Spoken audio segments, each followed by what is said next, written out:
এই জন্য সাধুকে দেখে আগেই প্রণাম করতে হবে, সাধুকে দেখে হর্ষ প্রকাশ করতে হবে। অহোভাগ্য মহারাজ, আপনি এসেছেন আমার মতো পতিতকে কৃপা করবার জন্য, আপনাদের মতো বৈষ্ণবগণের আগমন। আরে বৈষ্ণবের কি খাবারের অভাব? সে খাবার জন্য কি আসে? আমার মতো পতিতকে কৃপা করবার জন্য তিনি এসেছেন আমার কাছে। এটা আমার গুণ নয়, এটা ওনার গুণ।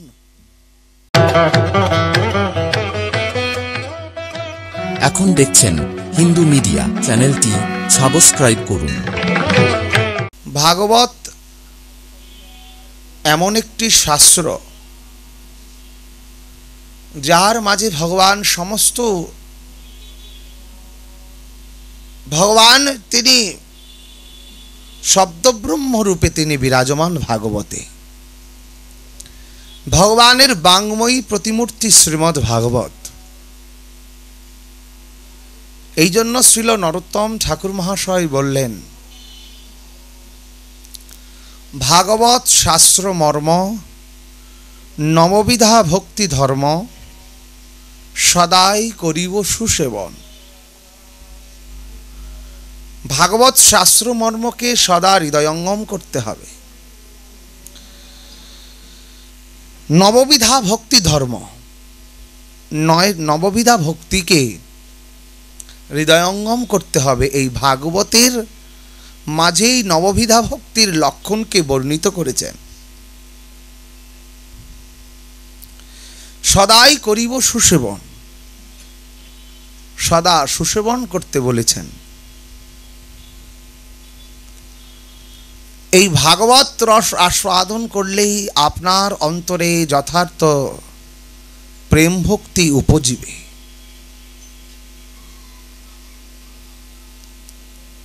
কৃষ্ণে উপজীবে প্রীতি জানিবে রসের নীতি। কৃষ্ণের প্রতি এখানে কিছু বিছিয়ে দাও। কৃষ্ণে উপজীবে প্রীতি জানিবে রসের রীতি। কৃষ্ণের প্রতি প্রেম উপজীবে।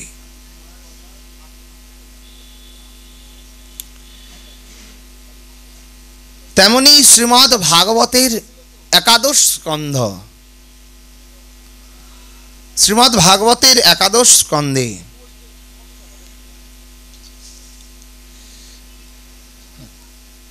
নবযৌবেন্দ্র সংবাদ,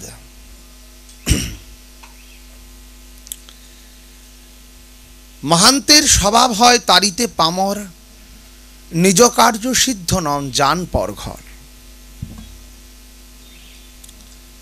একবার দেবর্ষিপাদ নারদ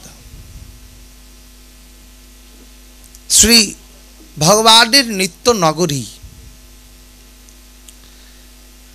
নিত্যধাম দ্বারকা নগরীতে গমন করলেন। দ্বারকাতে ভগবানের অপূর্ব লীলাত্মক মাধুরীকে দর্শন করবার জন্য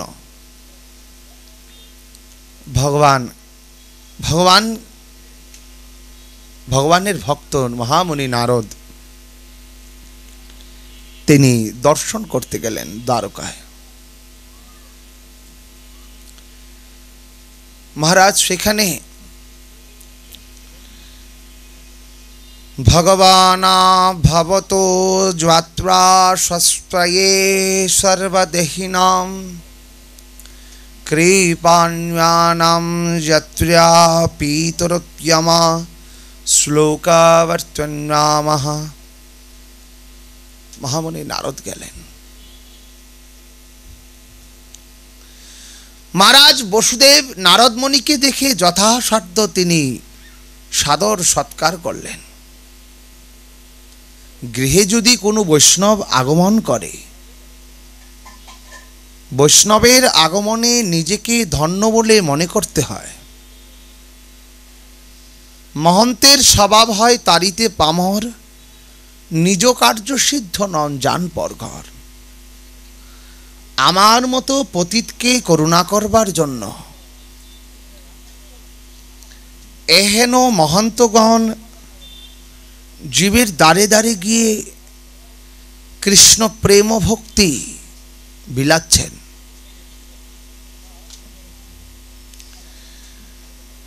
কৃষ্ণ প্রেম বিলাচ্ছেন মহৎগণ, তেমনি সাধু যদি কোনো গৃহে পদার্পণ করেন, ভগবান শ্রীকৃষ্ণ ভাগবতে দেখিয়েছেন, ভগবানকে দর্শন করবার জন্য সদামা বিপ্র যখন গেলেন, বিপ্রকে কি করে মর্যাদা দিতে হয় ভগবান নিজ হস্তে চরণ ধৌত করছেন। ভগবানের এত দাস দাসী থাকা সত্ত্বেও নিজের হাতে সাধুগণের সেবা করা উচিত। ভগবান নিজে আচরণ করে দেখাচ্ছেন। মহদ্দি চলনম নুনিয়াম, গর্গ মহারাজ নন্দ মহারাজকে বলছেন, মহদ্দি চলনীয়ম নুনিয়াম গৃহীনাম দিনচেত সাম, আত্মা রামস্য মৌনায় নিগ্রন্ত হোপি পরক্রমে। এই আত্মারাম যেই মণিগণ, আত্মারাম মণিগণ যারা আত্মানন্দতে পরমাত্মা সেই সচ্চিদানন্দ ঘনবিগ্রহকে দর্শন করতে পেরেছেন, আত্মানন্দী হয়েও পরমাত্মাকে দর্শন করতে পেরেছেন। ব্রহ্মানন্দ, আত্মানন্দ, পরমানন্দ। ব্রহ্মানন্দী নিরন্তর ব্রহ্মকে চিন্তন করে তিনি আনন্দ উল্লাস করছেন, অনুভব করছেন। কিন্তু সেখানে নিরাকার ব্রহ্মত্বক বাসনা থাকার কারণে সম্পুট যেই বিকাশ সাধক হৃদয়ে চেষ্টা মাত্রও যেন জাগ্রত হয় না। অনাহাসে যেই বস্তুকে লভ্য করা যায় ভগবানের সাকারাত্মক ভাবনাতে, যেইখানে দ্বৈতবাদ, অদ্বৈতবাদ, বিশুদ্ধ অদ্বৈত দ্বৈতবাদ, যেখানটি মহাপ্রভু স্থাপন করলেন অচিন্ত ভেদাভেদ তত্ত্ব। এই তত্ত্বে প্রবেশ করছি না, অচিন্ত ভেদাভেদ তত্ত্ব। ওইখানে সাধক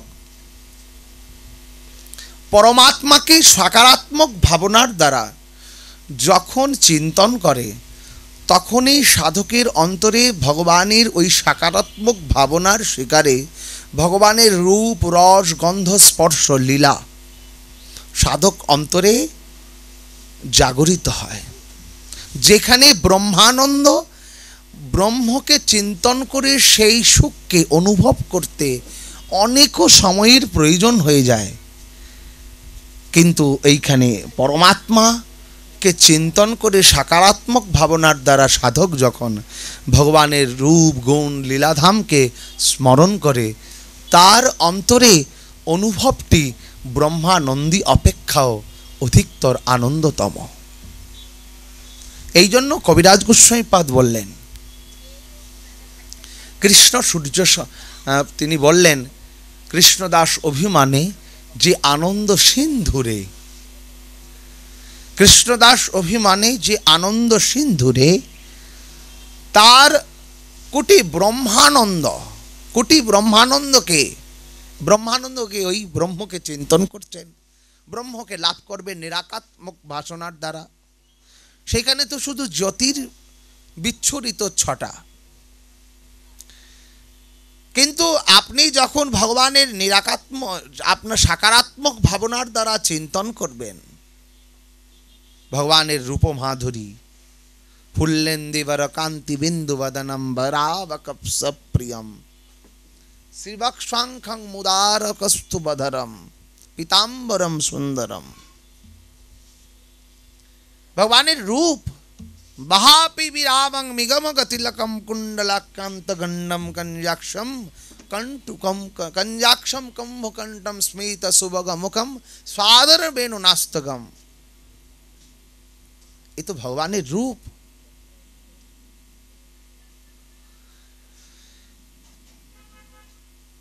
এই জন্য ভগবান সকারাত্মক ভাবনার দ্বারা ভগবান ভক্তের মনোবাসনাকে পূর্ণ করেন।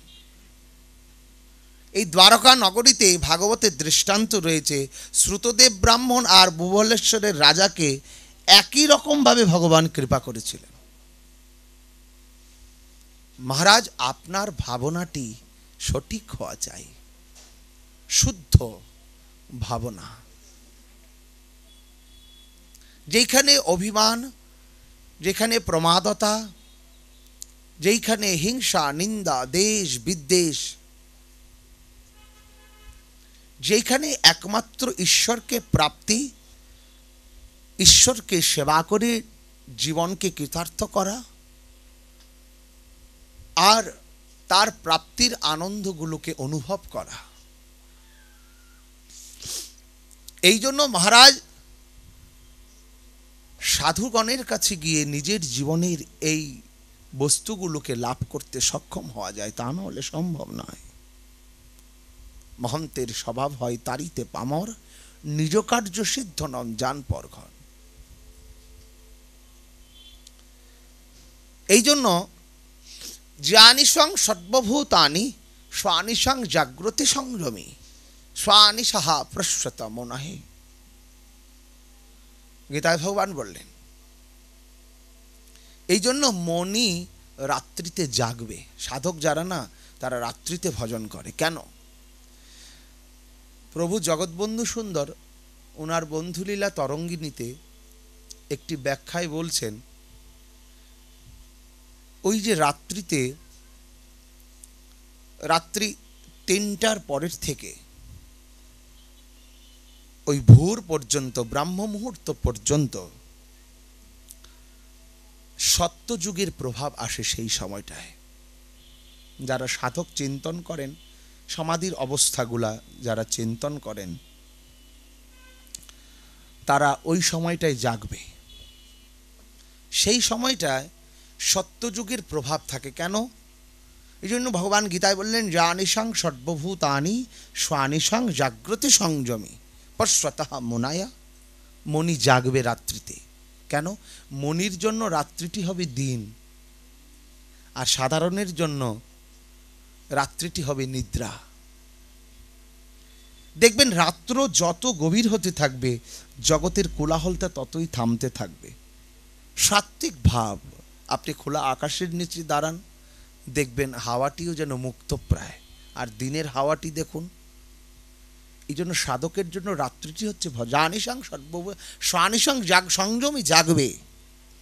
ওই যে সত্যযুগের প্রভাব থাকার কারণে সেখানে ওই মহৎগণ বিচরণ করেন। মহৎগণ বিচরণ করেন কেন? শুদ্ধ আধার দেখে তখন ওনারা কৃপাবর্ষণ করেন। সাধু কৃপা বিনা ইহার নাহিক নিস্তার, অশেষ মায়াতে মন নিমগ্ন হইল, সাধু কৃপা বিনা ইহার নাহিক নিস্তার। সাধু কৃপা যতক্ষণ পর্যন্ত আপনার অন্তরে অনুভব না হবে, ততক্ষণ পর্যন্ত আপনি ভগবত ভক্তি লাভ করতে পারবেন না, ভগবানের কৃপাকে অনুভবই করতে পারবেন না। আলোকবর্তিনী রূপে সাধু কৃপাকে আপনাকে, গুরু কৃপাকে আপনাকে সবার অগ্রে রাখতে হবে। এই জন্য মহারাজ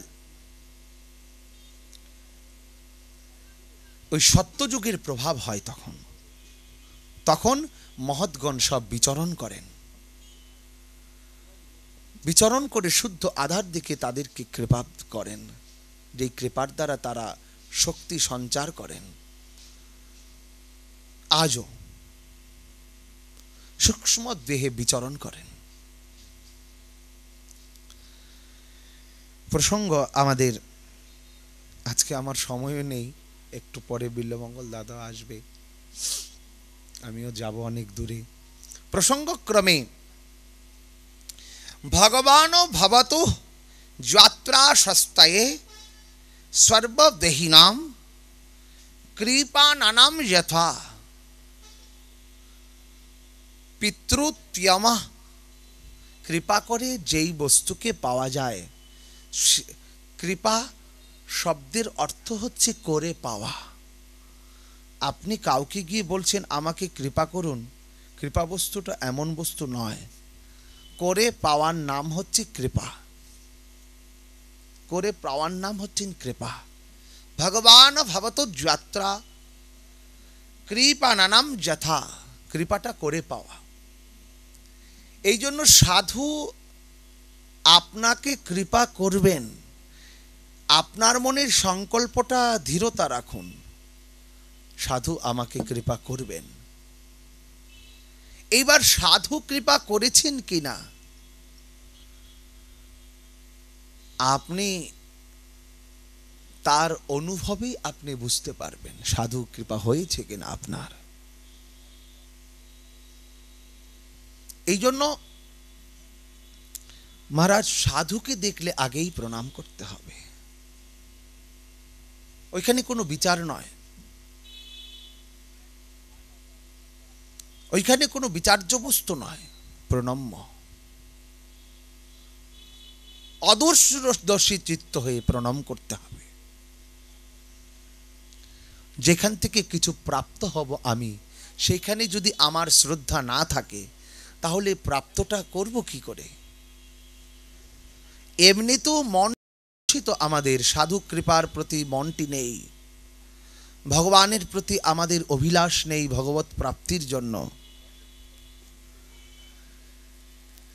আর তারপরেও সাধুকে মহন্তকে কাছে পেয়েও আমাদের মনের যেই চেষ্টাগুলো, সেগুলো এই অবিদ্যার গ্রন্থিগুলো আমরা এখনো আটকে ধরে বসে রয়েছি। সাধুকে পেয়ে নিরলস চিত্তে সমাদৃতভাবে আমার মনকে ওইখান থেকে সরিয়ে আনতে সক্ষম হচ্ছি না। একবার কি চিন্তা করে দেখছি? একবার কি চিন্তা করে দেখতে পাচ্ছি? মহারাজ, যতক্ষণ পর্যন্ত সাধু কৃপা গুরু কৃপা আপনার অন্তরে অনুভব না হবে, ভগবত ভক্তি কদাপি আপনার লভ্য হবে না। এই জন্য সাধুকে দেখে আগেই প্রণাম করতে হবে, সাধুকে দেখে হর্ষ প্রকাশ করতে হবে। আহা অহোভাগ্য, মহারাজ আপনি এসেছেন আমার মতো পতিতকে কৃপা করবার জন্য। আপনাদের মতো বৈষ্ণবগণের আগমন। আরে বৈষ্ণবের কি খাবারের অভাব? সে খাবার জন্য কি আসে? অভক্তগণের মনের বাসনা এরকম হয় না, না, আমার মতো পতিতকে কৃপা করবার জন্য তিনি এসেছেন আমার কাছে। এটা আমার গুণ নয়, এটা উনার গুণ। আমি যদি মনে করি বৈষ্ণবকে আমি ভোজন করাচ্ছি, এটা ভুল ধারণা। না মহারাজ, বৈষ্ণবের কৃপায় আমি কিছু প্রসাদ পেয়ে যাচ্ছি, এই ভাবনা রাখতে হবে। নিজের জীবনটা ভগবানের চরণে বৈষ্ণবের চরণে সমর্পণ করে দেই না, দেখি না কি হয়। নিজের কাছে রেখে তো দেখলাম এতদিন কি পেয়েছি বা কি পাচ্ছি বা কি পাবো, কি পাবার আশা রয়েছে, চিন্তা করি তো একটু দেখি। কিন্তু সমর্পণ করে দেই না, দেখি না কি পাওয়া যায়। মহারাজ, শুধু পাবেন না, এমন পাওয়া পাবেন যেই পাওয়াতে আপনার সংসার বন্ধন গুছে নিরন্তর কৃষ্ণ চরণে কৃষ্ণ উপজীবে প্রীতি জানিবে রসের রীতি। নিরন্তর কৃষ্ণ চরণে আপনার প্রেম উপজীবে। এই জন্য সাধুকে দেখে প্রণাম করতে হবে, হর্ষ প্রকাশ করতে হবে। আমার অহোভাগ্য, করজুর বন্দে 4 মিলে 64 কিলে 20 রহে করজুর, হরিদাস সে হরিদাস মিলে ফুলে 7 করুর। এখন মনে রাখতে হবে শুধু বৈষ্ণব দেখেই। আমাকে টাইম মনে করাই দিও।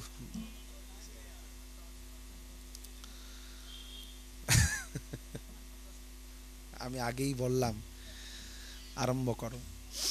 4 মিলে 64 কিলে 20 রহে করজুর, হরিদাস সে হরিদাস মিলে ফুলে 7 করুর।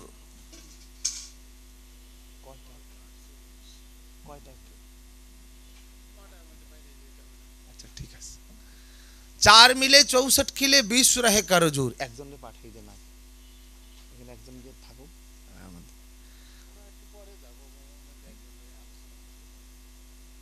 করবে না 4 মিলে 64 खिले বৈষ্ণব দেখে হর্ষ প্রকাশ করতে হবে কি 4 মিলে এই দুইটি হাত বৈষ্ণবের দুটি হাত আপনার দুটি হাত করবদ্ধ হয়ে যাবে ওহ ভাগ্য বৈষ্ণব ঠাকুর আপনি এসেছেন বৈষ্ণবের দুটি হাত আপনার দুটি হাত করবদ্ধ হয়ে যাবে 4 মিলে 64 खिले বৈষ্ণবকে দেখে হর্ষ প্রকাশ করতে হবে আমাদের দাঁত কয়টি 32টি তো ওই বৈষ্ণবের 32টি দাঁত আর ওই বৈষ্ণবের 32টি দাঁত হর্ষিত হয়ে যায় অভাগ্য আপনি এসেছেন হর্ষ প্রকাশ কি হলো 4 মিলে 64 खिले 4 মিলে না 4 মিলে হচ্ছে নয়ন 4 মিলে হচ্ছে নয়ন বৈষ্ণবের দুটি নয়ন আর ওই বৈষ্ণবের দুটি নয়ন চারটি মিলে যায় 4 মিলে 64 खिले 32টা দাঁত হর্ষিত হয়ে যাবে 20 রহে করজুর 10 রহে এই 10টা আঙ্গুল 20 রহে করজুর হরিদাস সে হরিদাস মিলে ওই বৈষ্ণব হরিচরণের দাস আর আমিও হরিচরণের দাস 4 মিলে 64 खिले 20 रहे करजूर हरिदास से हरिदास मिले বৈষ্ণব জীব কৃষ্ণ নিত্যদাস আমিও কৃষ্ণ নিত্যদাস আর কৃষ্ণদাস যখন মিলে তখন আমাদের শরীরে 4 মিলে 64 खिले 20 रहे करजूर हरिदास से हरिदास ফুলে 7 करोड़ 3.5 কোটি লোমকূপ আমাদের শরীরে রয়েছে বৈষ্ণব দেখে দুই বৈষ্ণবের আগমনে 7.5 কোটি লোম প্রফুল্লিত হয়ে যাবে এই হচ্ছে বৈষ্ণবের সমাদৃত ব্যবহার বৈষ্ণবের সমাদৃত ব্যবহার মহারাজ যখন নারদমণি গমন করলেন বসুদেব আদিগণ বৈষ্ণব কখনো ছোট বড় হয় না ললাটে তিলক পূজয়ে কেশব বিষ্ণু জানো ইতি বৈষ্ণব বিষ্ণুকে যিনি জানেন তিনি বৈষ্ণব রামানন্দ প্রশ্ন করেছিলেন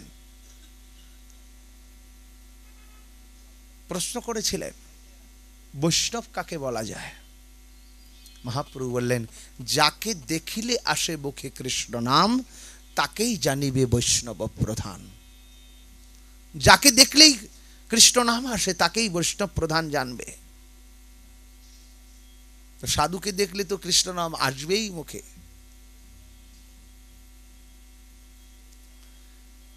এই জন্য পরমহংসজি একটি বর্ণনায় বলতেন জগতের লোক পুলিশকে যখন দেখে তখন জগতের লোকের মাঝে একটু ভয় লাগে পুলিশ দেখলে ভয় লাগে আরে আমার কোনো দোষ নাই তো যে আমার কাছে আসছে আর ডাক্তারকে দেখলে কি হয় জানেন ডাক্তার থেকে দেখলেই রোগ না থাকলেও বলে আমার রোগ হয়েছে ওষুধ দিয়ে যান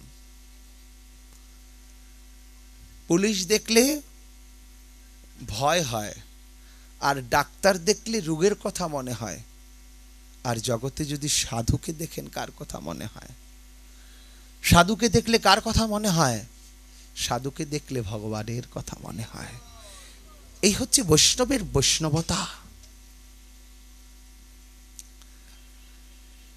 মহারাজ বসুদেব আদিগণ নারদমণিকে দেখে তারা করবদ্ধ চিত্তে সময় আমার নেই আলোচনা করার এত অভ্যর্থনা জানালেন হস্ত পদ ধৌত করে আত্মনিবেদনের ন্যায় বসুদেব আদিগণ দেবর্ষিপাদ নারদকে প্রণাম জানিয়ে অহভাগ্য মণিবর পরমার্থ পদ লাভ করার উপদেশ যদি আপনার থেকে প্রাপ্ত করতে পারি তাহলে তো আমাদের জীবনটি ধন্য হবে মহারাজ আর সাধু যিনি তিনি ভগবত প্রসঙ্গের দ্বারাই জীব চিত্তকে মলিন চিত্তকে সর্বদা কৃষ্ণ উন্মুখী করে তুলবে এটি সাধু চিত্তের প্রভাব মহারাজ, সাধুর কাছে গেলে ভগবানের কথা জানতে হবে, সাধুর কাছে গেলে আত্মতত্ত্ব উপলব্ধির কথা জানতে হবে, গুরুদেবের কাছে গেলে ভগবত উপলব্ধি কি করে জানতে হবে। যদি সাধুর কাছে গিয়ে সংসারের কথা বলতে থাকেন, আমার ছেলে এরকম হলো, আমার পুত্র এমন হলো, আমার কন্যা, আরে জগতেই দুঃখময়, এইখানে জগতে কেউ শান্তি সুখে সুখের লাগিয়া এগোরো বাদিনু অনলে পুরিয়া গেন, জগৎ দুঃখময়। একটা দুঃখকে নিবারণ করতে না করতে আরেকটা দুঃখ আপনাকে এসে হাতছানি দিয়ে ডাকতে থাকবে। তো আপনি যখন দেখছেন আপনার পিছনে ওই ওই লেগেই আছে দুঃখ, তো আপনি কেন বারবার অগ্নি অগ্নি জয়ছে পতঙ্গরে আকর্ষি আমারে। একরকম পতঙ্গ আছে, আগুন দেখলেই ঝলঝল দেখলেই যেতে চায়, কিন্তু তার মৃত্যু কিন্তু নিশ্চিত, সে জানে। কিন্তু তারপর অগ্নি যেমন অগ্নি জয়ীছে পতঙ্গের আকর্ষি আমারে, তা আমি জানি দুঃখ আমার রয়েছে এতে, তারপর ওই দুঃখের মাঝে গিয়ে আমার যদি পুত্রটা ভালো হয় গুরুদেব, আমাকে আশীর্বাদ করুন। মহারাজ, সাধু সব জানেন, সাধু ধর্ম অর্থ কাম মোক্ষ সব দিতে পারেন, তার কাছে রয়েছে সমস্ত কিছু, কিন্তু আপনি সাধুর থেকে কি নেবেন সেটা নির্ণয় আপনাকে করতে হবে। যদি বিষয় চান, বিষয় দিয়ে ভুলিয়ে দিবে, কিন্তু বিষয় চাইতে নাই সাধুর কাছে গিয়ে আত্ম উপলব্ধি কি করে পরমার্থ পদে আমরা গোবিন্দকে লাভ করতে পারবো, সেই গিয়ে জানতে হবে সাধুর কাছে। মহামুনি নারদ মুনি, তিনি বিদেহরাজ নিমির পুত্র, আর নবযোগেন্দ্রের উপাখ্যানকে বর্ণনা করলেন। ভগবান ঋষভদেবের শতপুত্রের মধ্যে 9টি পুত্র ছিলেন, তারা দিগম্বর যোগেন্দ্র, তারা সব ত্যাগী ছিলেন। আত্মবিদ্যায় পারদর্শী হয়ে তারা সমস্ত পৃথিবীতে তারা বিচরণ করছেন জীবকে উদ্ধার করবার জন্য। ঋষভদেবের 9টি পুত্র, তাদের নাম হচ্ছে, 9টি পুত্রের নাম হচ্ছে কবি, হরি, অন্তরিক্ষ, প্রবৃদ্ধ, পিপ্লায়ন, অভিহুত্র, দৌমিলা, চমস, করভাজন। এই 9টি পুত্র, তারা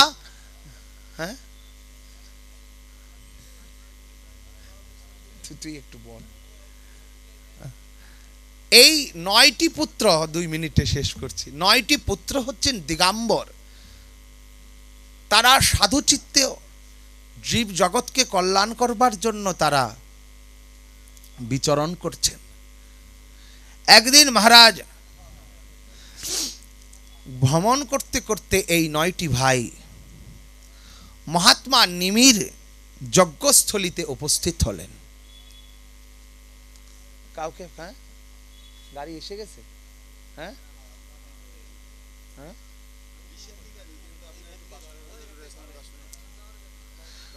দাঁড়া 2 মিনিট। মনুষ্য দেহ অনুপাস, এই নবযোগেন্দ্র সংবাদে আলোচনা করো। মনো ভাগবত সাক্ষাৎ পার্শ্বজ্ঞানা ভূ মধুস্মেদ বিষ্ণু ভূতানি লোকানাম পারায় চরন্তি হিংসা। এই নবযোগেন্দ্রের কাছে তারা আত্মসমর্পণ করলেন। মহামুনি নিমি করবদ্ধভাবে বললেন, 9 জন যোগেন্দ্রকে 9টি প্রশ্ন করলেন। প্রথম প্রশ্ন, তিনি মহারাজ নিমি প্রথম প্রশ্ন করলেন,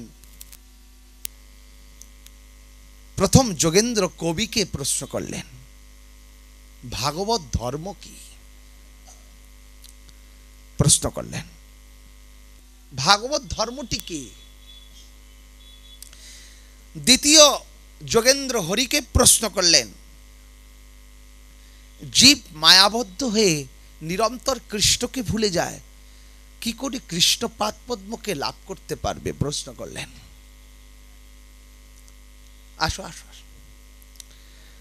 তৃতীয় নিমি হরিকে প্রশ্ন করলেন, অন্তরিক্ষকে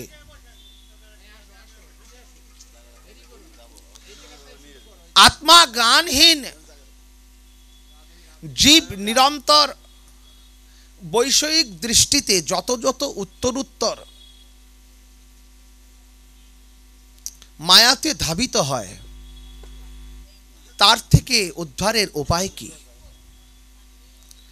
এই জন্য মহারাজ সাধুর কাছে গিয়ে ভগবত উপলব্ধির জন্য সতত চেষ্টা করতে হবে। সাধু কৃপা করে আমাদের জানাবেন। এই প্রসঙ্গ নবযোগেন্দ্র প্রসঙ্গ, ভাগবতের বিশেষ প্রসঙ্গ, নবযোগেন্দ্র সংবাদ। আমার সময় নেই, সবার কাছে ক্ষমা করবেন। আমার এখন বাস ধরতে হবে, অনেক দূরে যাব। এই নবযোগেন্দ্র সংবাদ কেউ যদি হৃদয়ঙ্গম করতে পারে, তাহলে তার চিত্তে, তার হৃদয়ে সাধুর প্রতি নিষ্ঠা জাগবে এবং তার অন্তরে ভগবত ভক্তি লাভ হবে। এখানে আমার হরি কথা বিশ্রাম। জয় জয় শ্রী রাধে, রায় গৌর হরি বল।